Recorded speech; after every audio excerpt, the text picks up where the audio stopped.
Mi nombre es Néstor Heredia, soy cirujano bucal y maxilofacial, egresado de la ilustre Universidad Gran Mariscal de Ayacucho como especialista y la ilustre Universidad de los Andes como odontólogo.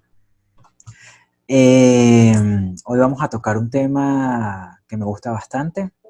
Vamos a hablar sobre el manejo conservador de la disfunción de la articulación temporomandibular. Eh, Así que, bueno, vamos a iniciar, ¿no? Es importante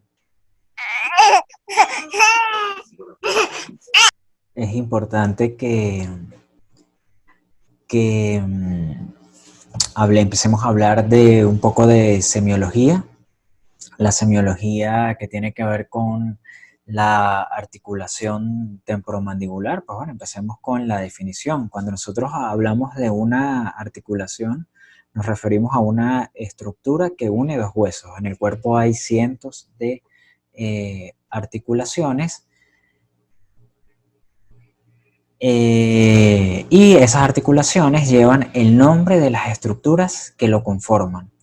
Así que en este caso nuestra articulación temporomandibular se llama de esa manera porque la constituye el hueso temporal y el hueso mandibular. Es una articulación de funcionamiento complejo que desde el punto de vista estrictamente semiológico se define como gínglimo artrodial sinovial compuesta, y esto tiene que ver porque es una articulación que tiene función de bisagra, y además de la bisagra, pues esta articulación se, se tiene un líquido sinovial y está compuesta por dos huesos.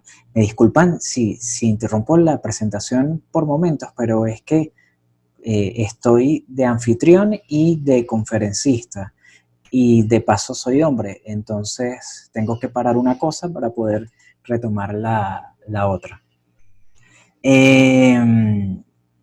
Como les venía diciendo, me voy a permitir mostrarles eh,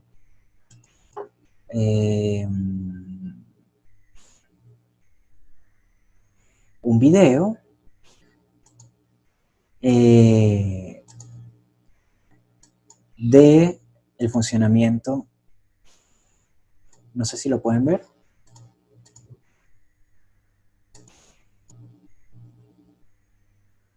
Voy a compartir acá. Aquí estamos viendo en video cuál es el funcionamiento normal de la articulación temporomandibular. Como pueden observar,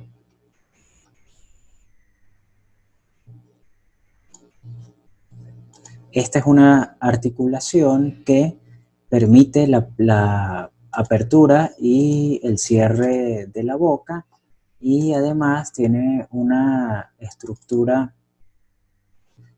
en medio, en el interior, que la conocemos como el disco articular.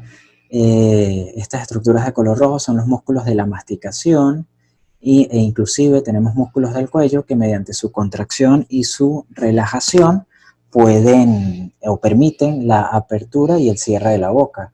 Es importante que entendamos que esta articulación se encuentra debajo de la cabeza, tiene una relación estrecha con el oído, está delante del oído, se encuentra delante del cuello, y como les comentaba, pues bueno, nos permite abrir y cerrar la boca como estamos viendo en el video. Aquí hay una estructura importante que es el disco articular, que siempre debe ubicarse entre los dos huesos, entre el hueso temporal y el hueso mandibular.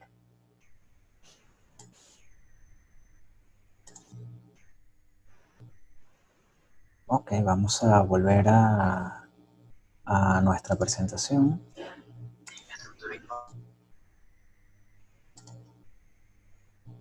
de PowerPoint.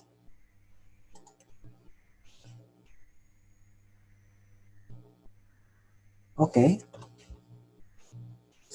avancemos.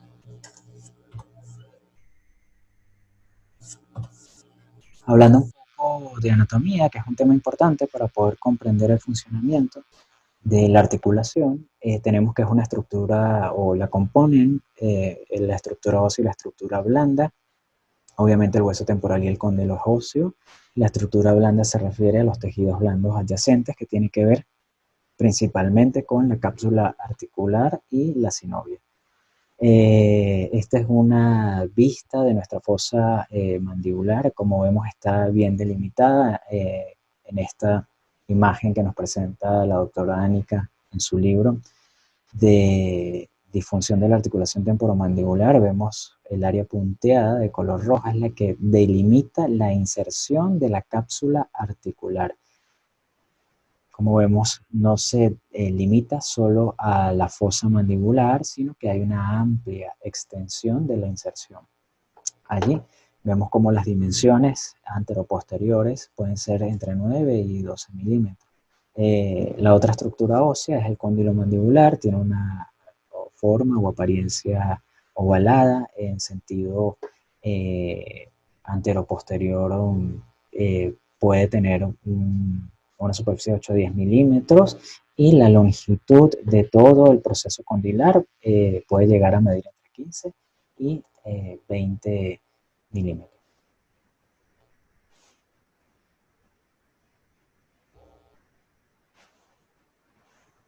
Eh, Aquí vamos a tocar un tema importante y tiene que ver con la forma del cóndilo mandibular. No todos los cóndilos mandibulares son ovalados o redondeados. Podemos tener distintas morfologías condilares, las cuales se pueden apreciar en las radiografías panorámicas, por lo que debemos tener en cuenta estas variaciones anatómicas y no confundirlo con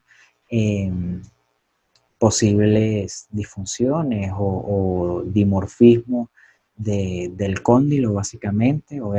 Tenemos que en mayor porcentaje esta forma ovalada es la que podemos encontrar. Sin embargo, un cóndilo un poco más plano y con un aumento de la distancia medio lateral también es bastante común y bastante frecuente. Estas características son en cóndilos que los podemos encontrar en pacientes sanos, en cóndilos sanos.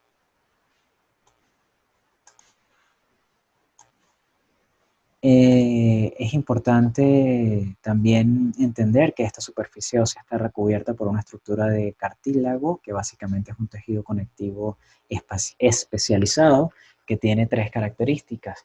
Es aneural, avascular y al linfático.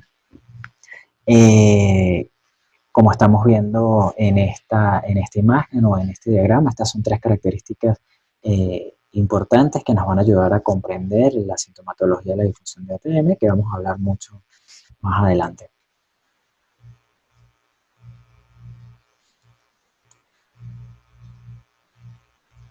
Desde el punto de vista histológico, pues el tejido articular es definido como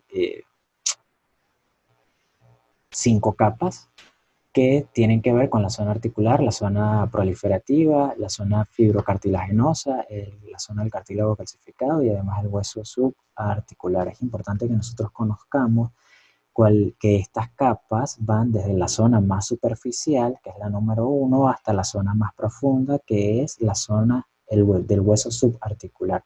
Porque es importante comprender esto, porque como vimos en la diapositiva anterior, tenemos que recordar que el cartílago en esencia es aneural, es decir, que no tiene nervios, por lo que para que un desgaste articular del cóndilo articular o un desgaste del cartílago del cóndilo articular pueda presentar dolor, pues ya nosotros tenemos que suponer que el hueso subarticular ya se encuentra expuesto debido a que la inervación en esta zona está ubicada solo en esta zona, en la parte ósea.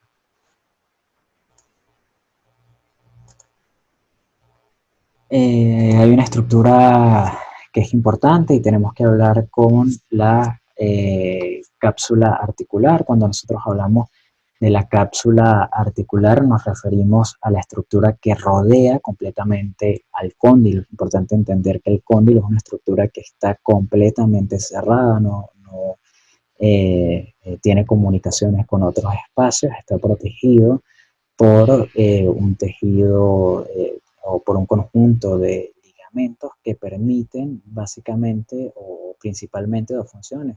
Una tiene que ver con mantener unidas las estructuras óseas y otra tiene que ver, como lo vemos en esta diapositiva, la otra tiene que ver con mantener en su sitio al disco articular y además acompañarlo durante los movimientos que el disco realiza, que como lo vimos inicialmente, tienen que ver con movimientos de bisagra, que se refiere a la apertura y cierre, y con movimientos de traslación, que es el desplazamiento del cóndilo dentro de la fosa mandibular.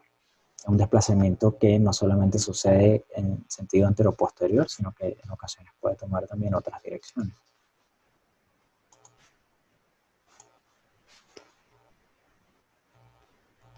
La membrana sinovial es la cara interna de la cápsula articular. Es importante que entendamos eso. La cápsula articular es esto que estamos viendo, que es su cara externa, su cara exterior, y la parte interna de esa membrana está recubierta, o de esa cápsula está recubierta por la membrana sinovial.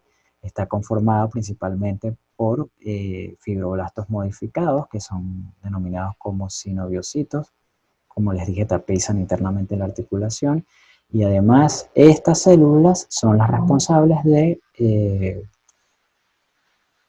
lubricar nuestra articulación a través del hialuronidato de sodio y la producción de glucosaminoglicanos.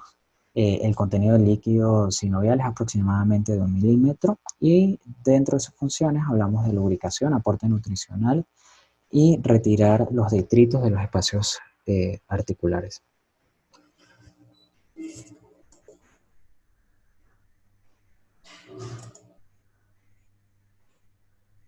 En esta imagen podemos observar cómo claramente tenemos un espacio articular superior, tenemos el disco articular y un espacio articular inferior. Esta zona superior corresponde al hueso temporal. Luego del hueso viene un espacio, este es un espacio libre por donde debe circular el líquido sinovial. Luego de este espacio se encuentra una zona intermedia que corresponde al disco articular y luego prosigue el espacio articular inferior.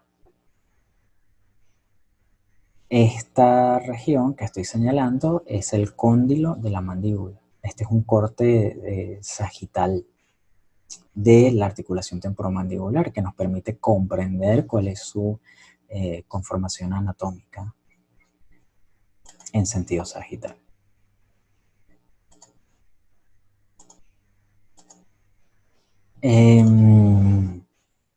Aquí tenemos al protagonista de la película, como le comento a nuestros pacientes, en la disfunción interna de ATM y tiene que ver con el disco articular. El disco articular,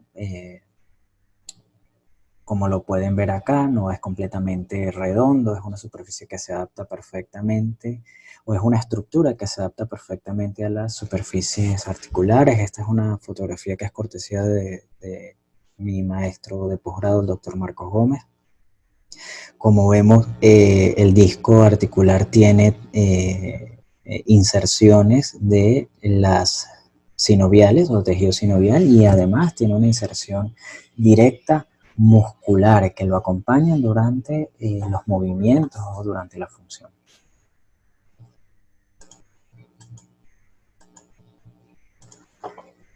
Vamos a hablar de algo que también es importante y tiene que ver con la posición del disco articular. El disco articular en la literatura se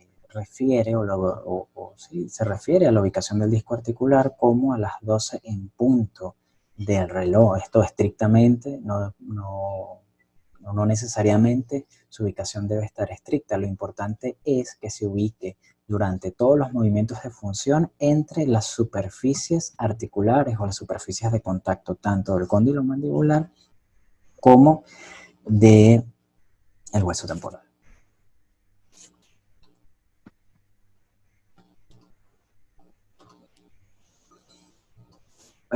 Hablando un poco de biomecánica, vemos cómo la musculatura tiene una participación importante dentro de la función de la articulación temporomandibular y cómo principalmente el pterygoideo lateral tiene una inserción directa sobre el disco articular. También obviamente es importante recordar que la contracción y la relajación de los músculos de la masticación nos permiten abrir y cerrar la boca. Y además, esta estructura ligamentosa es la que nos permite mantener la relación ósea entre el cóndilo de la mandíbula y el hueso temporal. Hay inserciones del ligamento e inserciones musculares que caen directamente sobre el disco articular. Eso es importante conocerlo, me gusta mucho esta imagen porque nosotros podemos ver o podemos entender cuál es la relación directa que podemos encontrar entre nuestro oído medio y el cóndilo mandibular. Aquí existe una relación del ligamento disco-malleolar. Este ligamento lleva el nombre de las inserciones que tiene. Y como pueden ver, existe una inserción y una relación directa entre el oído medio y el cóndilo de la mandíbula o el disco articular. Esa es la relación que nos justifica la presencia de sintomatología en oído cuando nosotros tenemos o presentamos disfunción de la articulación temporomandibular. Aquí más de lo que estamos hablando, presentando literatura que argumenta y que demuestra cómo tenemos una relación estrecha entre el disco articular, la articulación temporomandibular y nuestro oído medio. Si comparamos la imagen A con la imagen B, vemos cómo cuando nosotros tenemos función del disco mandibular existe una elongación y un acortamiento del ligamento disco malleolar que está insertado directamente en el disco articular y en el oído medio. Más de lo mismo que veníamos hablando, que demuestra la frecuencia de aparición y de las inserciones que presentan las relaciones de las estructuras del oído medio con el disco articular. Hay otra zona que es importante, que es el ligamento retrodiscal o zona bilaminar. Como vemos en esta imagen, pues es la zona posterior del disco. Además nos permite conectar o se relaciona con la cápsula articular. Dentro de sus características es altamente vascular, es neural y además es fibroelástico. Es importante que nosotros tengamos en cuenta estas características para poder entrar y para poder entender y comprender cuáles realmente son las zonas dolorosas de la articulación y cuáles no.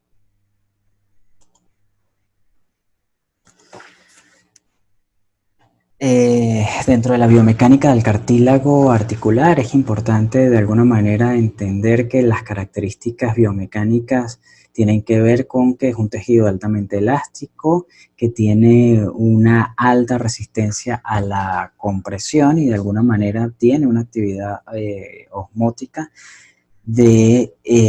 que se refiere a la expansión en volumen de solución. Es decir, en la medida que el cartílago recibe función mandibular, sufre una deformación que permite que ocurra una expansión de los volúmenes que tiene el cartílago propiamente dicho. Es decir, cuando él se deforma, su líquido sale y cuando él vuelve a la normalidad, el líquido vuelve a entrar. Esa expansión en volumen de solución lo que permite es que el cartílago se mantenga nutrido y también se mantenga limpio, porque a través de esa biomecánica es que se puede realizar la nutrición y la limpieza del cartílago. Esto es un funcionamiento completamente biológico.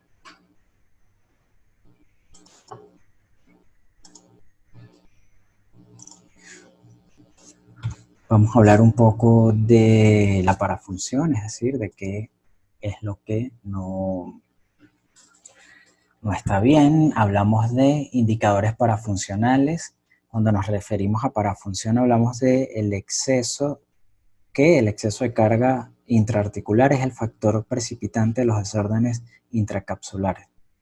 Existen factores asociados a esta parafunción y tiene que ver con características propias de los ligamentos, tiene que ver con antecedentes o eventos traumáticos, con parafunción como el bruxismo, por ejemplo, tiene que ver con características morfológicas y obviamente tiene que ver con factores oclusales. Acabo de leer en el chat que no se escucha. ¿Me pueden decir si me están escuchando correctamente? ¿Aló?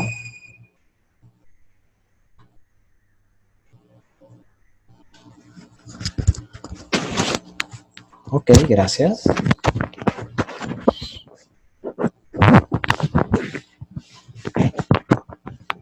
¿Aló? ¿Me escuchan mejor?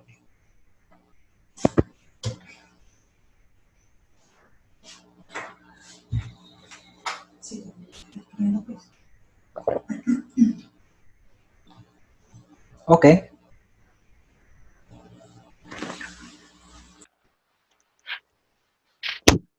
Vamos a continuar entonces, por favor.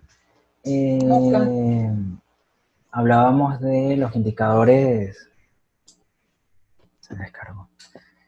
Hablábamos de los indicadores parafuncionales que tienen que ver o tenían que ver con esos factores asociados que, como estamos viendo, son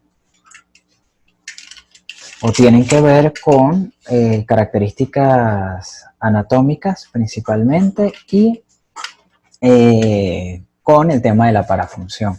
Obviamente el diagnóstico de estos factores es por imagen y tiene que ver con un examen simple como radiografía, resonancia magnética y tomografía computarizada.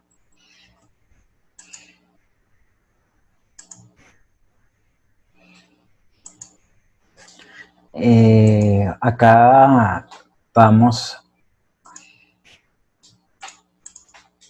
a disfrutar de un video que nos expresa bastante bien cuál es la repercusión de la maloclusión dental como un factor asociado a la disfunción de OT.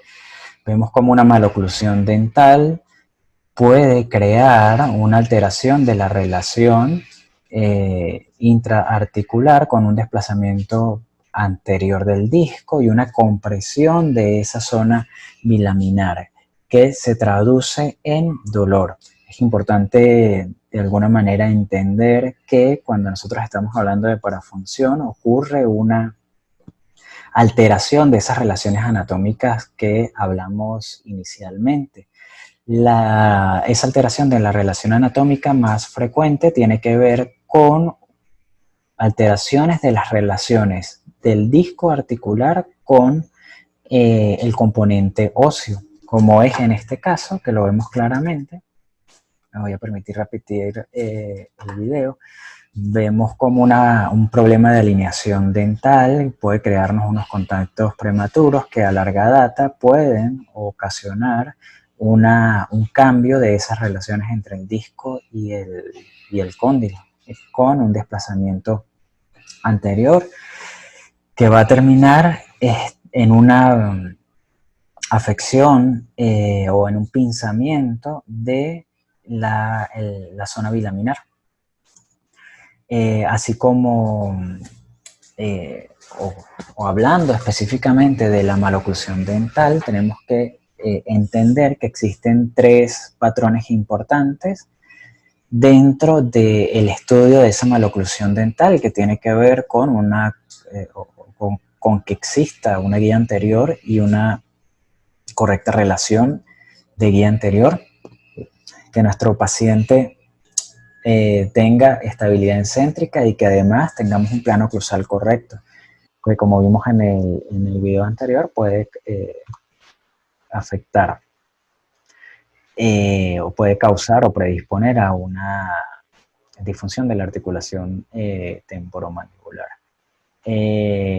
Aquí vemos cómo esa estabilidad,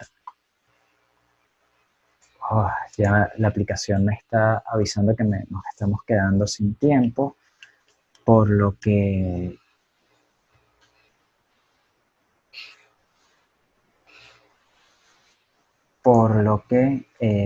si se llega a cerrar a terminar la reunión, nos vamos a ir a Instagram Live para poder culminar con ella.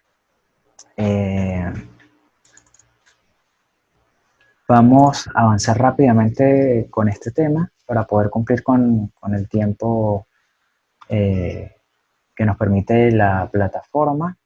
Aquí vemos cómo la guía anterior o la relación de esa guía anterior nos permite mantener una correcta estabilidad de la relación condilar.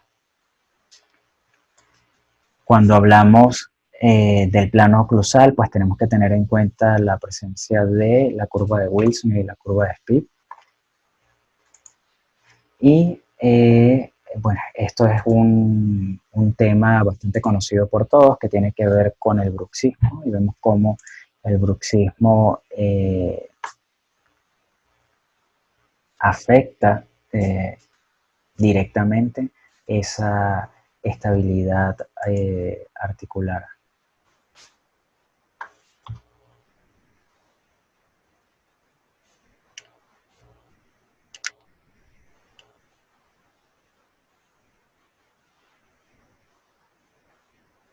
¿Me siguen escuchando?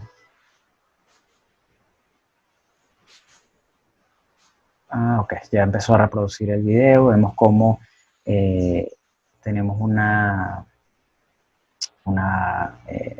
desgaste en las superficies oclusales que se traduce finalmente en unas cefaleas asociadas a esa hiperfunción y además también nos afecta el desarrollo o la ubicación de la correcta ubicación o la correcta relación del disco articular. Aquí vemos algo más sobre traumatismos. Vemos cómo con un efecto de latigazo se puede perder esa relación o esa correcta relación y ubicación del disco articular, por lo que los antecedentes de traumatismos deben ser investigados en nuestros pacientes. Recordemos que el disco debe estar ubicado a las 12 del reloj.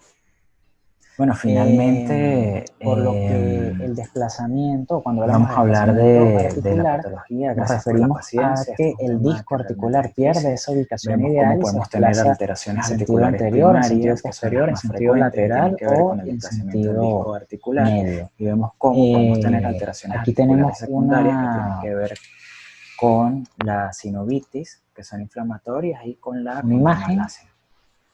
También podemos tener alteraciones al rango de la movilidad, alteraciones nos permite, etcétera. Principalmente nosotros no ver lo que les estoy comentando en relación a los desplazamientos. En nuestra imagen izquierda vemos una correcta relación de la ubicación del disco articular y en nuestra imagen derecha vemos un desplazamiento. Vamos a ver este video en donde nosotros hablamos del desplazamiento, donde podemos observar el desplazamiento del disco. Ok, el video no corre. Voy a verlo acá. Sí. ¿Que se vea? No.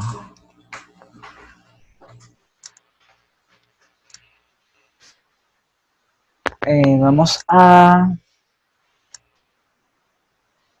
ver el video. Ajá, perfecto. Fíjense algo, como cuando este paciente cierra la boca, el disco sufre un desplazamiento anterior. Ahí la boca está cerrada y cuando el paciente abre la boca, el disco salta, brinca y se reubica en su sitio. Esa es la justificación del por qué nosotros tenemos un clic o un chasquido en estos pacientes con disfunción de ATM. En este momento, el paciente abre la boca. Cuando el paciente cierra la boca, el disco se desplaza hacia adelante y el cóndilo vuelve a brincar o a reubicarse. Esta es la explicación del por qué nosotros tenemos ese ruido articular. Cuando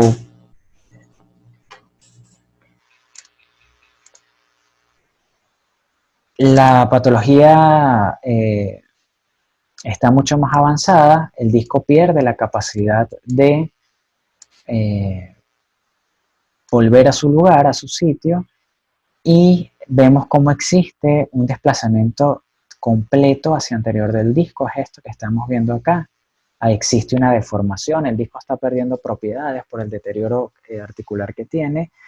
También vemos cómo existe una modificación de las superficies articulares, tanto de la zona temporal como del cóndilo mandibular, y cuando al tener o esta situación ocurre en nuestros pacientes con una estadio severo de disfunción de articulación temporomandibular.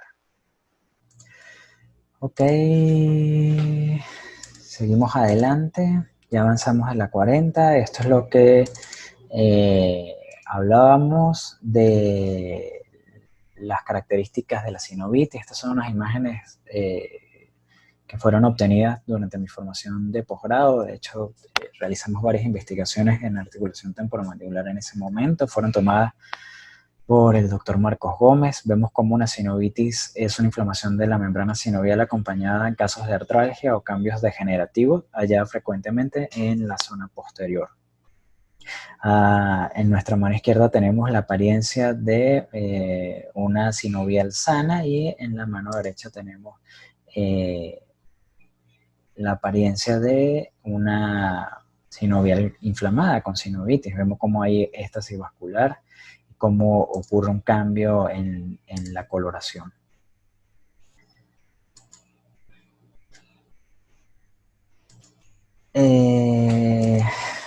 Vamos a hablar de, bueno, ya hablamos un poco de los tratamientos. Quiero irme a esta imagen. Fíjense algo, cuando hablamos de tratamiento, a mí me gusta manejar este concepto de la reorganización oclusal. Cuando hablamos de reorganización oclusal nos referimos a que tenemos que buscar una estabilidad oclusal a partir de una corrección de la guía anterior del plano oclusal y lograr la estabilidad encéntrica. Y además debemos tener estabilidad muscular y estabilidad articular. Es decir, si nosotros logramos en estadios iniciales de enfermedad, obviamente, como estamos hablando, que es el tema de hoy, si nosotros logramos una correcta relación entre estos tres aspectos, pues vamos a lograr remitir en la sintomatología de ATM e inclusive vamos a poder conseguir una mejoría. Dentro del tratamiento, en función de esta reorganización oclusal,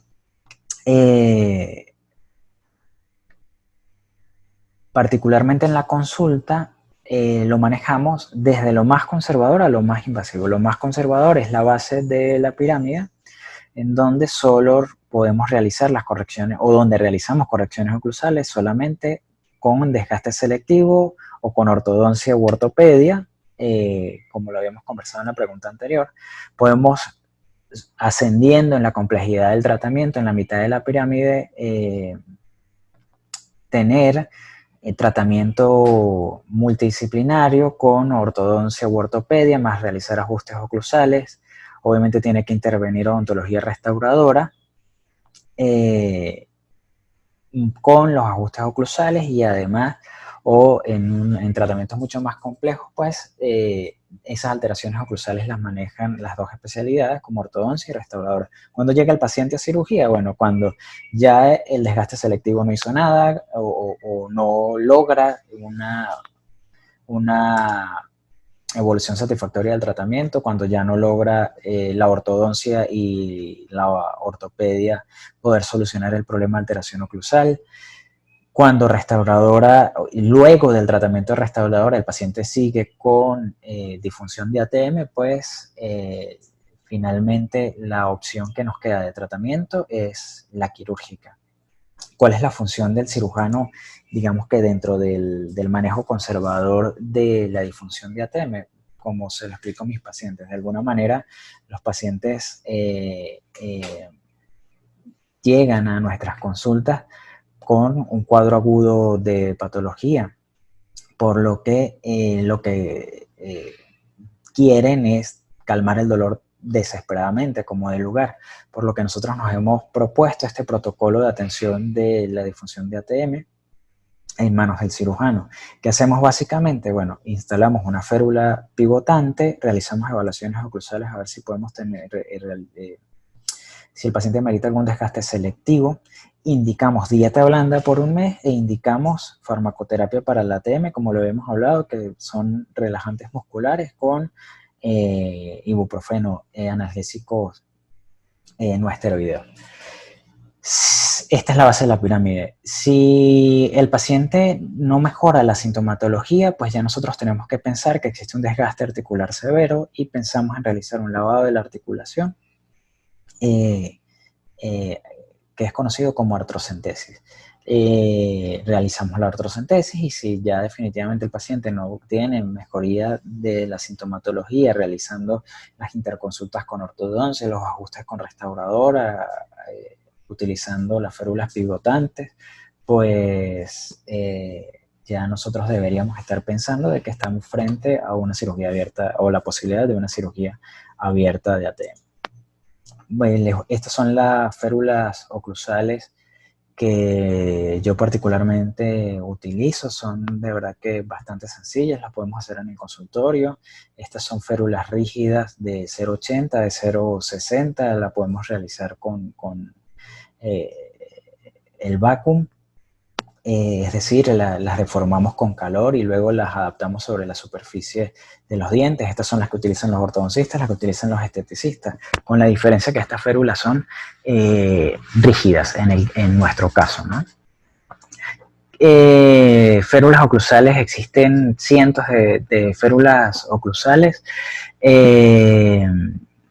La que yo particularmente utilizo es la férula pivotante. Lo que busca la férula pivotante de alguna manera es descomprimir indirectamente esa compresión que tiene el cóndilo o que sufre el cóndilo. ¿Qué hacemos nosotros?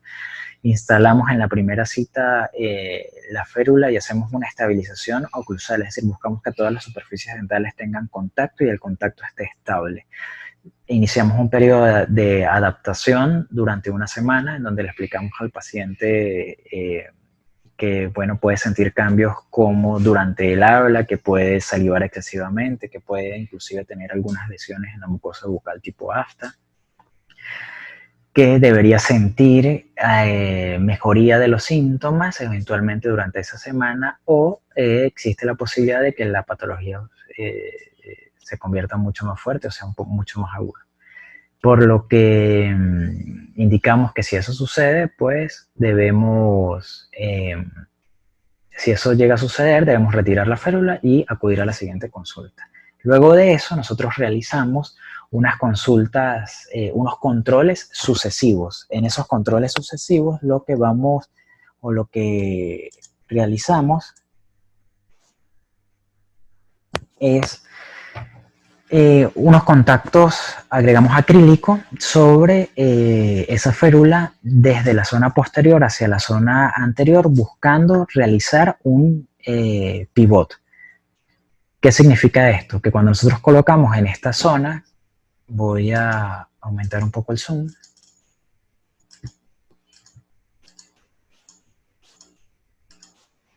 Voy a quitar esto acá. Esto es lo que estamos hablando. Dientes mandibulares, dientes maxilares. ¿Qué hacemos nosotros? Esta es nuestra férula oclusal. Añadimos desde la zona más posterior, progresivamente hasta la zona anterior, unos contactos prematuros sobre la férula con acrílico. Empezamos en el segundo molar, luego vamos al primer molar y poco a poco vamos agregando contactos hacia la zona anterior. ¿Qué sucede allí? Que cuando el paciente ocluye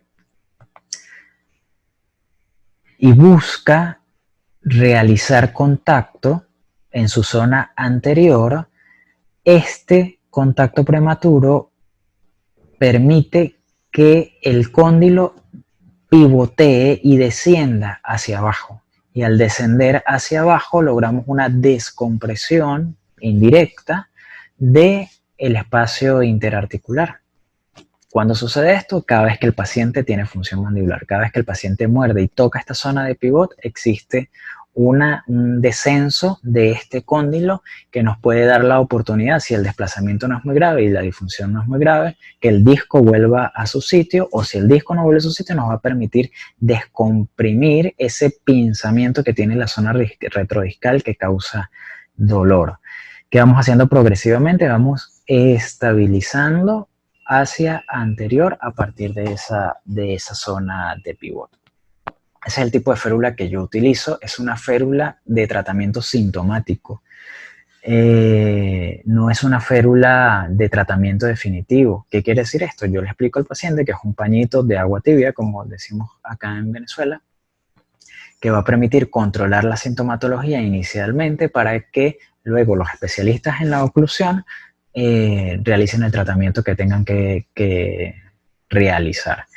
Existen otro tipo de tratamientos, particularmente la doctora Vilma Simos es conocida a nivel mundial por sus tratamientos exitosos con ortopedia funcional, en donde utiliza este tipo de aparatos que buscan recuperar la estabilidad articular del paciente. Obviamente este es un tema de ortopedia, yo no trabajo con este tipo de aparatos, he visto los resultados, conozco pacientes, he visto testimonios donde este tipo de tratamiento pudiera funcionar, pero entiendo que este es un tratamiento que de alguna manera va un poco más allá del control sintomático y busca la reubicación definitiva del cóndilo mandibular.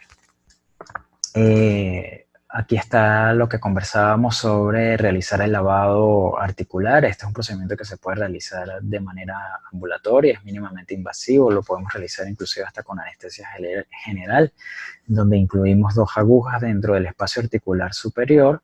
Por un espacio ingresa líquido, y que sería este el de inyectadora, y por el otro espacio sale líquido. ¿Qué hacemos nosotros? De alguna manera buscamos la descompresión y la limpieza de ese líquido articular enfermo que está en exceso dentro de la articulación y además presenta cambios de pH que deterioran progresivamente la salud de las células del cartílago articular.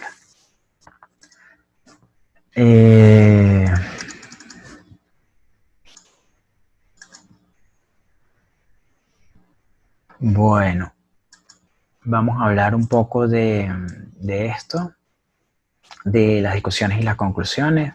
Es importante entender que la articulación temporomandibular es una articulación compleja que compromete las funciones vitales. Un paciente con disfunción de ATM no puede comer, es un paciente que no puede hablar, es un paciente que no puede realizar su vida cotidiana con normalidad. Es importante entender que existe una relación anatómica y funcional entre la articulación temporomandibular y el oído medio, como ya lo vimos. Creo que también es vital entender que la disfunción temporomandibular es degenerativa y de etiología multifactorial. Es degenerativa y además puede ser crónica.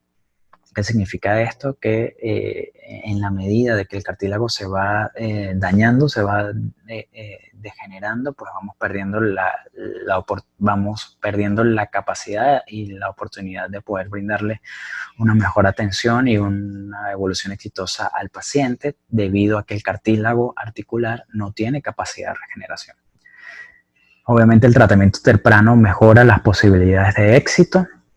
Como en cualquier otra patología, el tratamiento es progresivo en lo invasivo o es multidisciplinario y es importante también de alguna manera entender que además de ser multidisciplinario entre los odontólogos, también es interdisciplinario con otras especialidades de la medicina que pueden incluir en este caso, por ejemplo, con esas relaciones del oído medio a la otorrinolaringología. Muchas gracias por la paciencia, sé que nos hemos tomado mucho más tiempo del que hemos esperado, pero bueno, comentaba hace rato, estamos en Venezuela y el tema de los servicios de internet de nuestro país están bastante deteriorados. Igualmente, gracias por la paciencia, gracias por insistir y gracias por acompañarme hasta este momento. Me pueden conseguir por estos datos de contacto y bueno, leeré algún par de preguntas más que tengamos por allí y daremos por concluida la reunión.